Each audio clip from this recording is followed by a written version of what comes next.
నమస్కారం, మీ విజయ్ కుమార్ గంట. ఏం జరుగుతూ ఉన్నదో బిగ్గరగా చెప్పటమే ఎవరైనా ఎప్పుడైనా చేయగలిగిన అత్యంత విప్లవాత్మకమైన పని. రోజా లగ్జంబర్గ్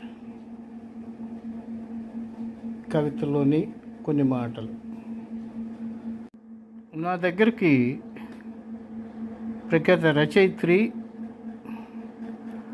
ఒకప్పటి జాతీయ క్రీడాకారిణి సమంతకమణి దుట్ట ఒక పుస్తకం ఈరోజు పంపించారు.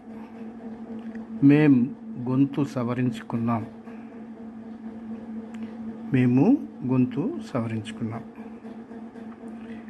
ఇది సమన్విత ప్రచురించినటువంటి పుస్తకం. నవనీత దేవ్సేన్, ఓల్గా, మృదులా గార్గ్, ప్రద్వా లోఖండే, సిఎస్ లక్ష్మి, శశిదేశ్ పాండే, హిమన్స్ షలాత్, విద్యాబాల్, జమీలా నిషాంత్, సారా అబూబకర్,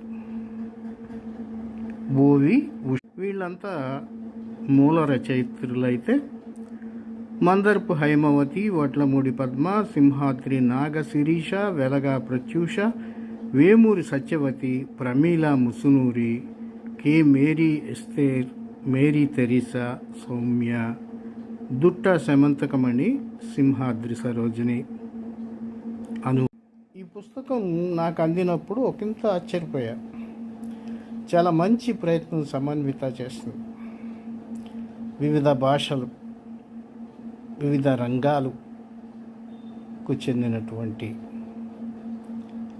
అక్షర స్నేహితురాళ్లతో వారి అనుభవాలు, స్త్రీవాద ఉద్యమంలో వారు అనుసరించిన కీలక పాత్ర, అలాగే సామాన్య సమాజంలో ఎదుర్కొన్నటువంటి అనేక సమస్యలు, వాళ్ళు ఎలా తమను తాము అంటే తమ వ్యక్తిత్వాన్ని తాము తీర్చిదిద్దుకున్నారు, వారే శిలలుగా, శిల్పాలుగా ఎలా ఎదిగారో చక్కగా వివరించారు. చెప్పాను కదా, ఈ పుస్తకం చాలా బాగుంది. అనువాదకులు కూడా అర్థమయ్యేటట్టుగా ఆయా మూల రచయితల రచనలను మనకు అందించారు. ఎప్పుడైనా వీలు చిక్కితే మేము గొంతు సవరించుకున్నాం చదవండి. నిజంగానే